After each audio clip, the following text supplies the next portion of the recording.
Muy bien. Tenemos aquí en esta clase, tenemos acá dos rectas que son paralelas, L y M, y una recta P que es transversal a ellas.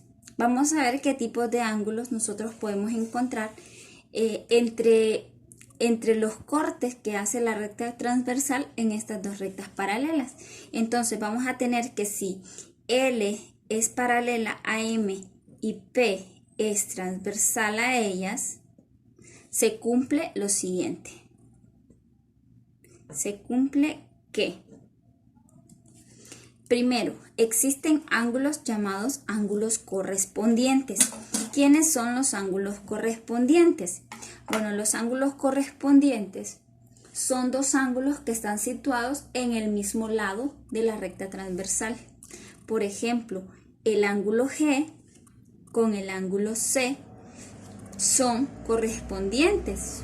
Es decir, si yo lo recortara acá con una tijera y yo tomo C, cabría exactamente en G, ¿verdad? Corresponden.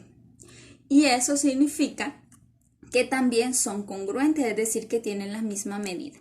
Entonces, los ángulos correspondientes están en el mismo lado de la recta transversal y en el mismo lado de las rectas L y M. Es decir, si estoy tomando este lado, voy a tomar a G porque está arriba de L y a C porque está arriba de M, ¿verdad? Entonces, correspondientes. ¿Quiénes serían ángulos correspondientes? Serían el ángulo G con el ángulo C, el ángulo A con el ángulo E, el ángulo H con el ángulo D, el ángulo B con el ángulo F. ¿Ok?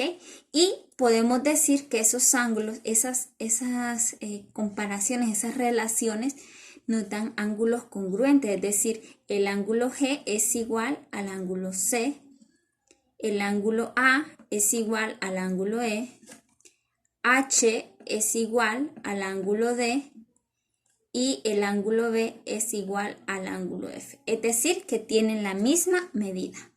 Son congruentes.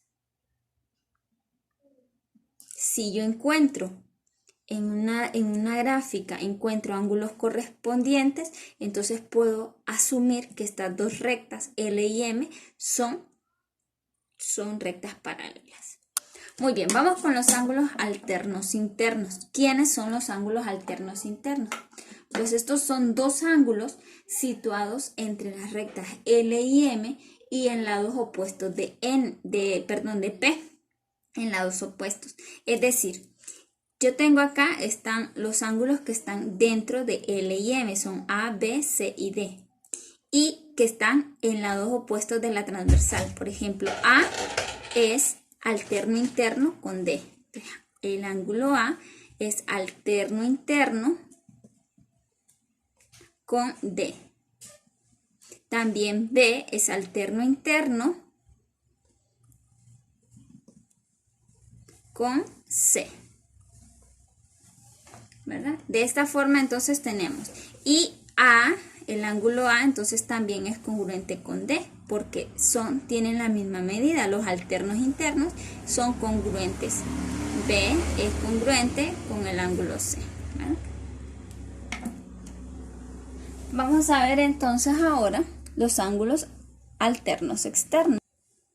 Bien, los ángulos alternos externos es todo lo contrario a los ángulos alternos internos, ¿verdad? Son aquellos que están fuera de las rectas L y M, en este caso son H y G, y F y E, están fuera. Y que están en lados opuestos. Por ejemplo, G es alterno externo con F, ¿verdad? G alterno externo con ángulo F. Y el H, que está acá, es alterno externo con el ángulo E. Es alterno externo con el ángulo E. También estos cumplen la condición de que son ángulos congruentes. Muy bien.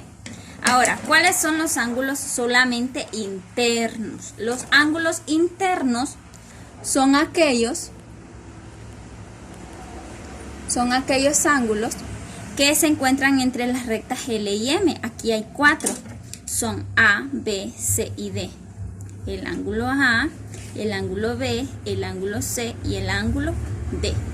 Me dice también que los pares que se encuentran sobre una de las rectas son congruentes. Por ejemplo, el A es congruente con B. ¿Por qué? Porque juntos forman dos ángulos suplementarios, es decir, A es suplemento de B y viceversa. Y los ángulos suplementarios tienen igual medida. Perdón, miden 180 grados. El ángulo A más el ángulo B tienen la medida de 180 grados. Lo mismo sucede con C y D. El ángulo C más el ángulo D me van a medir 180 grados, ¿verdad? Estos no son congruentes entre sí, tienen medidas diferentes. Por ejemplo, si este mide 50, este va a medir 130 porque 50 más 130 es 180, ¿verdad? La suma de ellos debe medir 180. Muy bien. Ahora los ángulos externos, como su nombre lo indica, son los que están fuera de las rectas L y M, ¿verdad? En este caso, los externos son el H, el ángulo G, el ángulo F y el ángulo E. Y también cumplen la condición anterior, que la suma de los pares, ¿verdad?, va a ser igual a 180 grados. El ángulo H más el ángulo G medirá 180 grados. Y también el ángulo F más el ángulo E medirá 180 grados. Bien. Y finalmente los ángulos que son opuestos por el vértice. ¿Quiénes son opuestos por el vértice? Bueno, su nombre lo indica, están uno enfrente del otro. En este caso, podemos observar aquí, ¿verdad? Este es el vértice acá en este punto y están opuestos H con A. Vamos a mover un poquito la cámara. Me está moviendo un poco, a ver. Entonces los opuestos por el vértice son el ángulo H es opuesto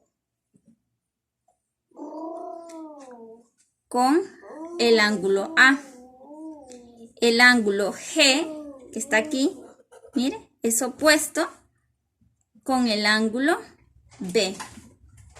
Lo mismo sucede acá abajo. El ángulo D es opuesto con el ángulo E. Y el ángulo F es opuesto con el ángulo C. Estos son los opuestos por el vértice que tengo. Ok, ¿y qué sucede con ellos? Que las parejas que son opuestas, entonces son congruentes. ¿Qué significa?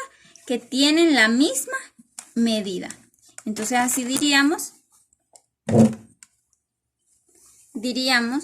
que H es igual a A, G es igual a B, D es igual a E y F es igual a C.